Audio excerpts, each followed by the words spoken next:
नमस्कार दोस्तों, स्वागत है आपका शिव साधना तंत्र चैनल में। भगवान महाकाल का आशीर्वाद आप सब पर बना रहे, ऐसी मन में कामना है, प्रभु से प्रार्थना है। दोस्तों, आज हम बात करेंगे नाम जप या मंत्र जप के बारे में कि नाम जप या मंत्र जप में वो कौन सी शक्ति छिपी होती है, उस शक्ति का क्या विज्ञान है जिसके द्वारा इतनी बड़ी महाशक्ति उत्पन्न हो सकती है कि वो साधक के पूरे जीवन में आमूल चूल परिवर्तन कर देती है। या जो कोई भी व्यक्ति इन मंत्रों का जप करता है उसके जीवन में भारी मात्रा में ऊर्जा उत्पन्न होती है और वह उस पर निर्भर करता है कि वो उसका सदुपयोग करता है या दुरुपयोग। ऐसा कैसे संभव होता है? तो आप जब भी योग विज्ञान या आध्यात्मिक ग्रंथों का अध्ययन करते हैं तो आपको बहुत सारी साधनाओं का पता चलता है, जिनमें सबसे अधिक प्रचलित साधनाएं मंत्र जप से संबंधित आपको मिलती हैं। प्रत्येक मंत्र में अलग अलग विभिन्न प्रकार से शब्द होते हैं और उन शब्दों के कारण अपनी एक विशेष ध्वनि होती है। मंत्रों की वास्तविक शक्ति उसकी ध्वनि में ही छिपी होती है और प्रत्येक ध्वनि में अलग अलग तरंग वाइब्रेशन निकलती हैं। हालांकि किसी भी तरंग या वाइब्रेशन को शब्दों में लिखा नहीं जा सकता, परंतु इसे उत्पन्न करने के लिए शब्द तो बनाने ही पड़े, क्योंकि प्राचीन समय से ही शब्दों या मंत्रों के माध्यम से ही दीक्षा दी जाती थी और शब्दों के माध्यम से ही साधकों को मंत्रों की दीक्षा दी जाती थी। और इस मंत्र की सही ध्वनि क्या है वह गुरु शिष्य को मंत्र को बोलकर ही समझाता था। अब भी ऐसे ही समझाते हैं और उसको लिखा नहीं जा सकता। तो राम जप या नाम जप की महिमा बड़ी अद्भुत व विलक्षण है। संसार के प्रत्येक व्यक्ति में अद्भुत एवं बड़ी संभावनाएं हैं जो उसके भीतर सोई हुई अवस्था में होती हैं। हर एक व्यक्ति में एक विशेष गुण होता है, उसमें एक विशेष बात होती है जो उसकी प्रतिभा को निखार सकती है। परंतु विडंबना है, दुर्भाग्य ये है कि प्रत्येक व्यक्ति अपने में छिपी हुई संभावनाओं को पहचान ही नहीं पाता। वह इससे अपरिचित रहता है और उसका संपूर्ण जीवन ऐसे ही व्यर्थ निकल जाता है। लेकिन आप थोड़ा शांत होकर, सहज होकर अपने भीतर जाकर देखें, थोड़ा अपने भीतर झांकें, तो ये आप जान पाएंगे कि आपको अपने भीतर कहाँ काम करना है और किस विधि का प्रयोग आपको करना है। अगर कोई व्यक्ति राम नाम का जप करता है तो राम शब्द में एक अलग वाइब्रेशन यानी कि कंपन है जो आपके भीतर एक विशेष संभावना को जन्म देता है या दे सकता है। इसके वाइब्रेशन का प्रभाव आपके सूक्ष्म शरीर पर एक विशेष जगह पड़ता है जो है आपका मूलाधार चक्र। ऐसे ही ओम का उच्चारण है। जब कोई साधक ओम का उच्चारण करता है और निरंतर करता है, लगातार करता है, तो ओम से एक विशेष ध्वनि निकलती है। यदि वह लंबे समय तक ओम का उच्चारण करता रहे तो उसको ध्वनि तरंगे अपने भीतर और बाहर महसूस होती हैं। हमारे ऋषि मुनियों ने विभिन्न प्रकार के मंत्रों की खोज की जिससे मानव की आध्यात्मिक उन्नति हो सके और प्रत्येक मंत्र का संबंध मानव की कुंडलिनी शक्ति में छुपे हुए 7 शक्ति बिंदु या चक्रों से होता है। अर्थात जब भी आप किसी शब्द का उच्चारण करते हैं तो उसका प्रभाव बाहर ही नहीं पड़ता या केवल किसी दूसरे व्यक्ति पर ही नहीं पड़ता, बल्कि आपके भीतर भी उसका प्रभाव उतना ही पड़ता है जितना कि बाहर पड़ता है। यह ध्वनि का एक बहुत गहरा विज्ञान है जिसे हमारे ऋषि मुनियों द्वारा बहुत पहले ही खोज लिया गया था। जब आप ओम का उच्चारण करते हैं तो ओम के उच्चारण से जो ध्वनि उत्पन्न होती है, इससे जो वाइब्रेशन यानी कि तरंगें निकलती हैं, इसका प्रभाव सीधा आपके आज्ञा चक्र पर पड़ता है। तभी आपने सुना होगा कि प्राचीन समय में गुरु अपने शिष्य को मंत्रों की दीक्षा देते थे। अब ये आवश्यक नहीं है कि प्रत्येक शिष्य के लिए एक ही मंत्र हो। ऐसे में गुरु अपने शिष्य की प्रतिभा की पहचान करते थे। आपको ये तो पता ही होगा कि प्रत्येक व्यक्ति में सूक्ष्म रूप से 7 चक्र या 7 शक्ति बिंदु होते हैं। प्रत्येक व्यक्ति के अलग अलग चक्रों के जागृत होने की संभावना भी अलग अलग होती है।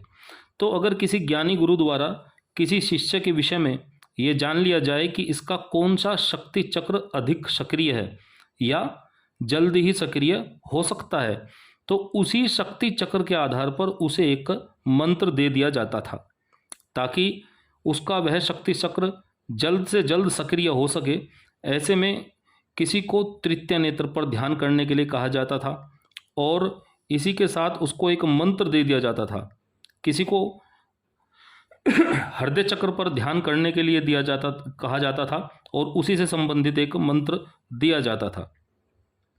किसी को मूलाधार चक्र के लिए तो प्रत्येक चक्र का एक बिल्कुल अलग मंत्र होता है।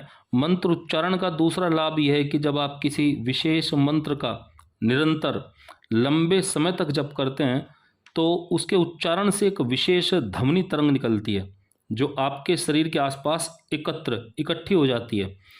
वो रंगों का एक घेरा बना लेती है जिसे आपका ओरा या आभा मंडल कहते हैं।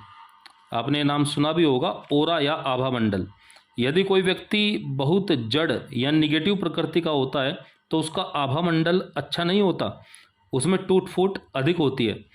तब ऐसे व्यक्ति केवल निगेटिव ऊर्जा को ग्रहण करते हैं, निगेटिव ऊर्जा के रिसीवर बन जाते हैं। वे ना चाहते हुए भी निगेटिव ऊर्जा उनकी ओर आकर्षित होती है और वे अधिक बीमार भी पड़ जाते हैं। लेकिन दूसरी ओर एक साधक जो मंत्र का उच्चारण कर रहा है और निरंतर कर रहा है, लगातार प्रतिदिन कर रहा है, जो मंत्र उच्चारण की ध्वनि तरंग होती है उससे उसके शरीर के आसपास एक ऊर्जा क्षेत्र का निर्माण होता है जो उसके भौतिक व सूक्ष्म शरीर की रक्षा करता है। मंत्र उच्चारण के समय आपको एक कंपन महसूस होता होगा। जो भी लोग निरंतर कर रहे होंगे उनको जरूर महसूस होता होगा। प्रारंभिक अवस्था में ये कंपन आपको भौतिक शरीर में हमारे महसूस होगा, जैसे आपके कंठ यानी कि गले में या आपकी जिह्वा में। ये तो शुरुआत में बिल्कुल स्टार्टिंग में महसूस होता है।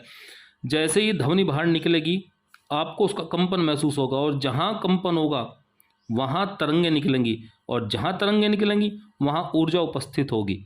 जब आपका मंत्र उच्चारण धीरे धीरे गहरा होता चला जाता है तो आपको अपने शरीर के किसी विशेष चक्र पर वो कंपन बिल्कुल साफ महसूस होता है, जिसका ये संकेत है कि आपका वही चक्र धीरे धीरे अधिक जागृत हो रहा है।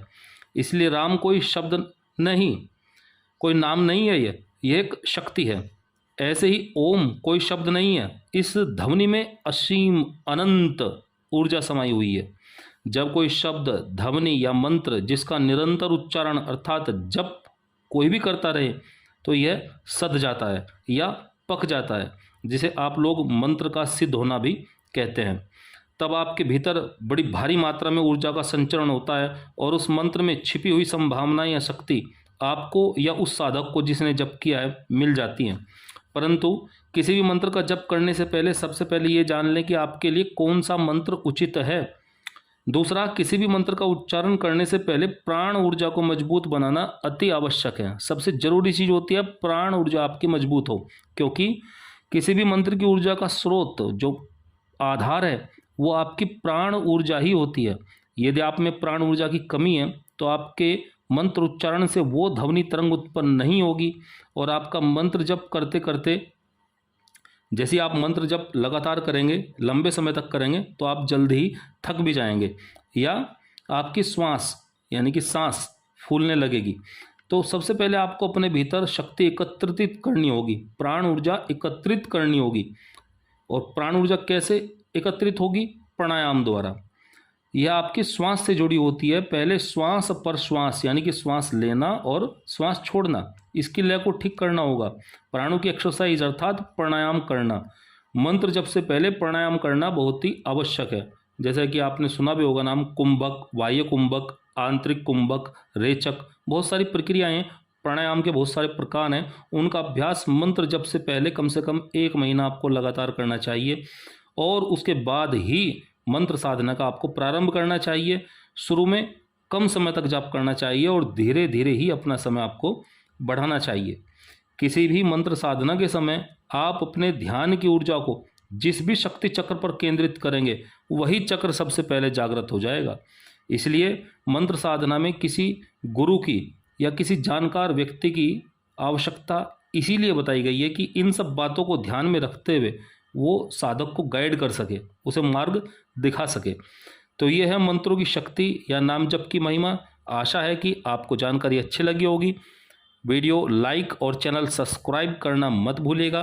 जय महाकाल, हर हर महादेव। नमस्कार दोस्तों।